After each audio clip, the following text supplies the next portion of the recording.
My name is Madeline Griffin. I'm 35 years old, a wife, a mother, and someone who believed, right up until last summer, that some wounds could stay buried forever. The story I'm about to tell happened on a quiet weekend in July 2024.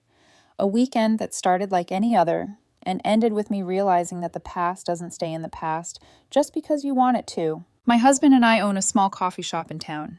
It's our pride and joy, long hours, thin margin, and the kind of place where regulars know your name and your favorite drink.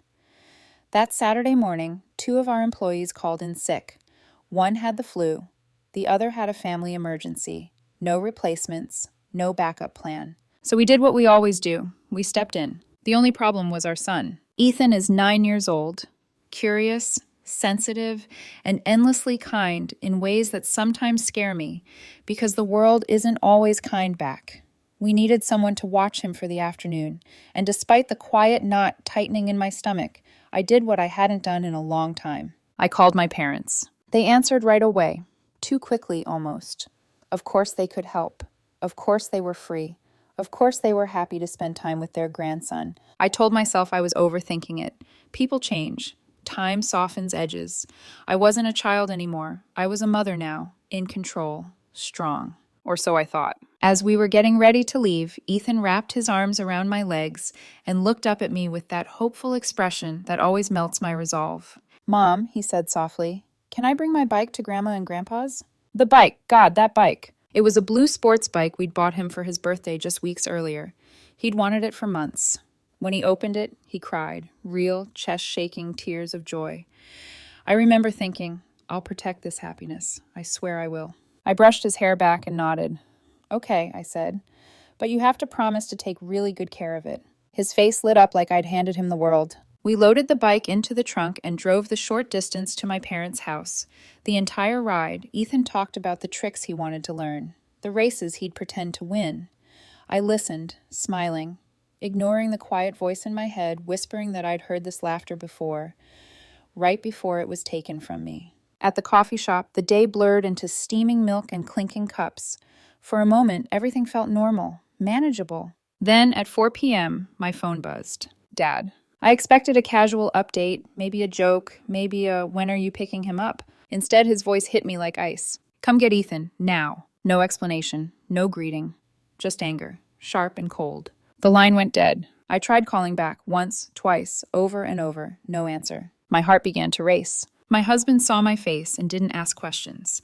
He just told the staff we were closing early and grabbed his keys. The drive felt endless. My mind spiraled through worst-case scenarios, each one darker than the last. When we pulled up to my parents' house, I saw Ethan sitting on the front steps, crying. The moment he saw me, he ran into my arms, clinging to me like I was the only solid thing left in his world. "Mom," he sobbed, his voice breaking. "Grandpa smashed my bike." The words didn't make sense. Not at first. They couldn't. I held him tighter, my heart pounding as I looked up, and saw my father stepping out onto the porch, his face hard, unreadable. That was the moment I knew. Something had gone terribly, irreversibly wrong. I pulled Ethan closer, instinctively angling my body between him and the porch, like shielding him from a storm. "What happened?" I asked softly. "Sweetheart, tell me exactly what happened." Before he could finish a sentence, my father spoke. "He needs to learn how to share," he said flatly. I slowly stood up.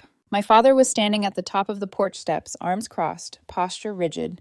No guilt, no hesitation, just authority, like he was delivering a verdict, not explaining why a 9-year-old was shaking in his mother's arms. I looked him straight in the eye. "What do you mean, learn how to share?" Before he answered, my mother appeared beside him, her lips pressed into a thin line. "Ethan refused to let his cousin borrow the bike," she said. "That's selfish behavior. We're correcting it." The words hit me one by one, heavy and real. And unreal. "So," I said slowly, feeling my chest tighten, "because my son didn't want to lend out his birthday gift, you destroyed it?" My father nodded once. "Yes, it was necessary. Necessary." My husband stepped forward and took Ethan from my arms, holding him close, whispering comfort into his hair. Ethan clung to him silently now, his sobs reduced to quiet tremors. I didn't move. I couldn't. My eyes drifted across the yard, and then I saw it. The bike lay crumpled near the fence like something that had survived a car accident. The front wheel was bent completely sideways, the handlebars twisted and broken. The seat torn open, foam spilling out. The paint scratched down to bare metal. The bike my son loved wasn't broken. It was executed. Something inside me snapped, not loudly, not all at once. It cracked slowly, like ice under too much weight. "What gives you the right," I said, my voice trembling despite my effort to stay calm, "to destroy my child's belongings?" My father scoffed. "You spoil him. Family means sharing. He needs to learn that early." And just like that, I wasn't 35 anymore. I was 8 years old again, standing in my parents' backyard, watching my father smash my favorite toy because I wouldn't hand it over to my younger sibling, watching my mother stand there silently, letting it happen, telling me it was for my own good. I swallowed hard and pointed toward the security camera mounted above the garage. "I want to see the footage." My father frowned. "Why? Don't you trust us?" I met his gaze without flinching. "No, I don't." That seemed to irritate him more than anything else. After a tense pause, he pulled out his phone and opened the security app. My mother crossed her arms, still defensive, still unrepentant. The video began. Ethan rode his bike around the yard, smiling. Then his cousin appeared. They spoke. Ethan nodded, handed over the bike. I felt my stomach drop. His cousin rode recklessly, wheelies, sharp turns, then the crash. The bike hit the ground hard. Ethan ran over immediately, checking it, worry written all over his little face. The cousin asked again. Ethan shook his head. He hugged the bike to his chest. They argued, not aggressively, just children disagreeing. Then my father walked into frame. The cousin spoke first, pointing accusingly. Ethan tried to explain. I could see his hands moving, his mouth working quickly, trying to tell the truth. My father didn't listen. He gestured for Ethan to hand over the bike. Ethan refused. That was when my father lifted it and slammed it down. Once, twice, 3 times. I heard Ethan screaming in my head even though the footage was silent. My mother appeared and held Ethan back as he cried, reaching for what was left of his bike. The cousin walked away. When the video ended, the world felt quieter somehow, like all the air had been sucked out. I looked at my parents, my hands shaking. "Did you see that?" I asked hoarsely. "My son shared. He wasn't selfish. You punished the wrong child." My father didn't even hesitate. "Either way," he said, "family needs to forgive. That's the lesson." That was the moment I understood something terrifying. They didn't care about the truth. They cared about control. And they were willing to hurt my son to keep it. For a moment, none of us spoke. The footage was still paused on my father's phone. Ethan frozen mid-cry, his hands reaching toward a bike that no longer existed. My husband turned his body slightly, angling Ethan's face away from the screen, pressing his lips to the top of our son's head. I couldn't look at the video anymore. I looked at my parents instead. My voice came out lower than I expected, steadier, dangerous in its calm. "I want you to apologize." My mother blinked. "Apologize? For what?" "For that," I said, pointing at the phone. "For terrifying my son. For destroying something he loved. For being wrong." I took a step closer. "And I want his cousin to apologize too. Right now." For the first time that afternoon, my father's expression changed. Not to guilt, but to offense. "Absolutely not," he snapped. "I don't owe a child an apology." The words hit harder than the shattered bike. I felt my pulse thudding in my ears. "You owe my child one," I said, "and you know it." My father shook his head slowly, like I was the unreasonable one. "You're being emotional," he said. "This isn't about a bike. This is about teaching values." I let out a sharp laugh, one I didn't recognize. "What value?" I demanded. "That adults can destroy children's things when they don't get their way?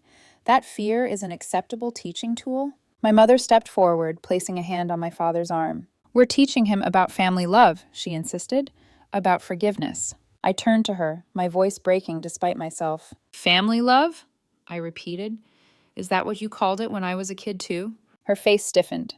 "That's different." "No," I said, "it's not." Silence fell like a weight. I could feel something inside me. Years of swallowed anger, years of rationalizing their behavior, finally pushing to the surface. I took a deep breath. "This is your last chance," I said.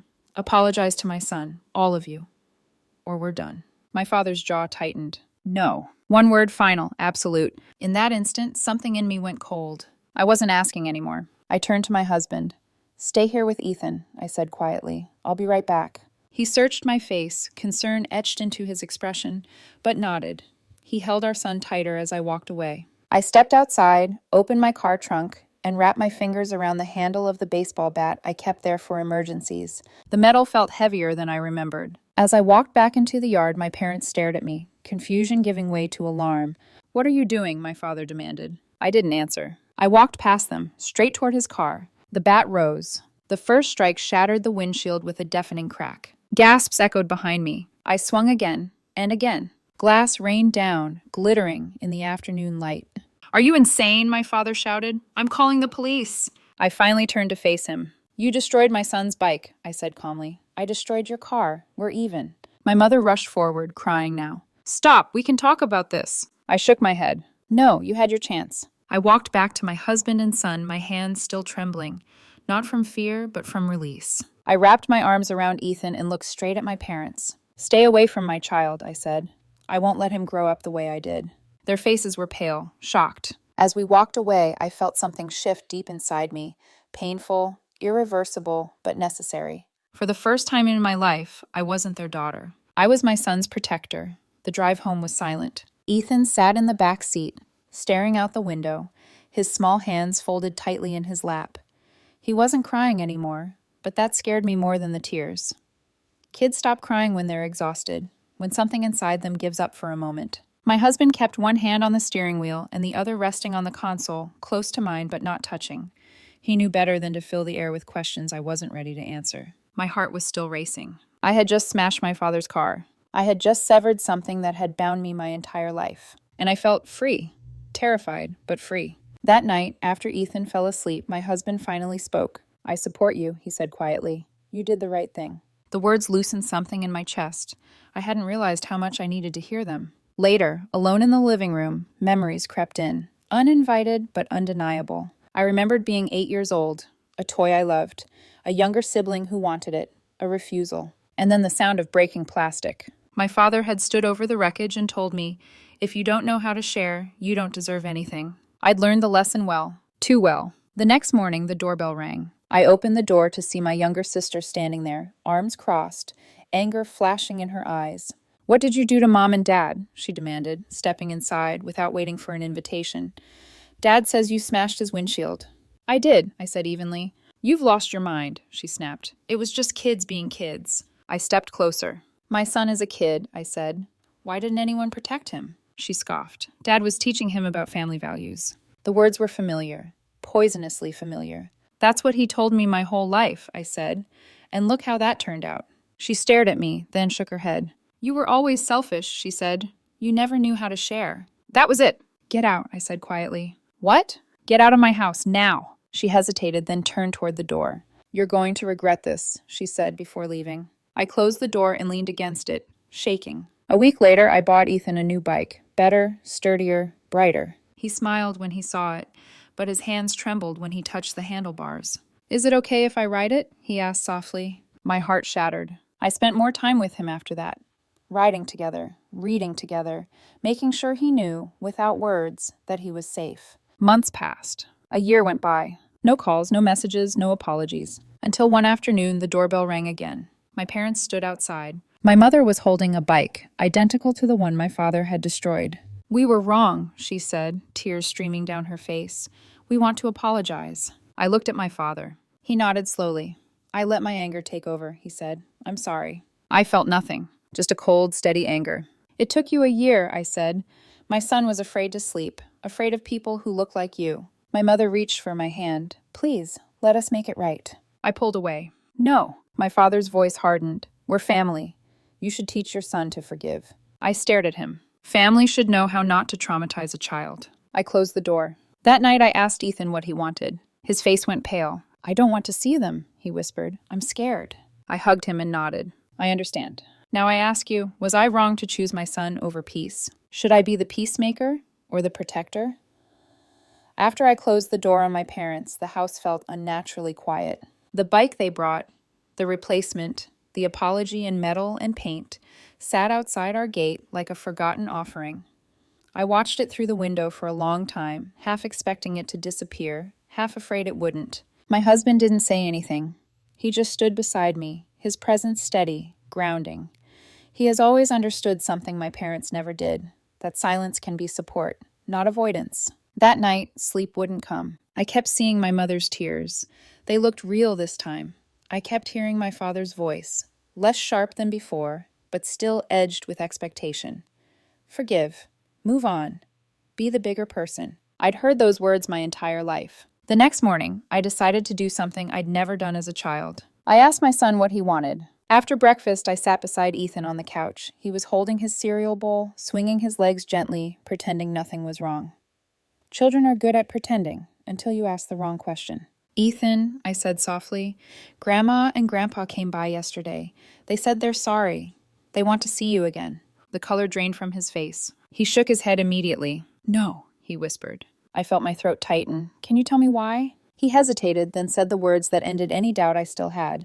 I'm scared of them. That was it. Not anger, not resentment, fear. I pulled him into my arms and held him there for a long time. You don't ever have to see anyone who makes you feel unsafe, I told him. Not even family. He nodded and buried his face into my shoulder, his small body finally relaxing. Later that week, I shared my story online, anonymously. I wanted perspective, distance, maybe even permission to doubt myself. The responses poured in. Some people said I was too harsh, that grandparents are important, that kids forget, that family deserves second chances. Others told me I was brave, that trauma doesn't disappear just because an apology shows up late, that protecting a child sometimes means being the villain in someone else's story. I read every comment carefully, and then I looked at my son. He rides his new bike now, but he still looks over his shoulder sometimes. He still asks before trusting. He still flinches at raised voices. A bike can be replaced. A sense of safety cannot. I don't hate my parents. That surprised me. What I feel instead is something quieter and sadder. Acceptance. Happy birthday to you. Happy birthday to you. Happy birthday. Happy birthday. Happy birthday to you. I want answers. And if that day comes, I'll support his choice, whatever it is. Because that's what real family love looks like. Listening,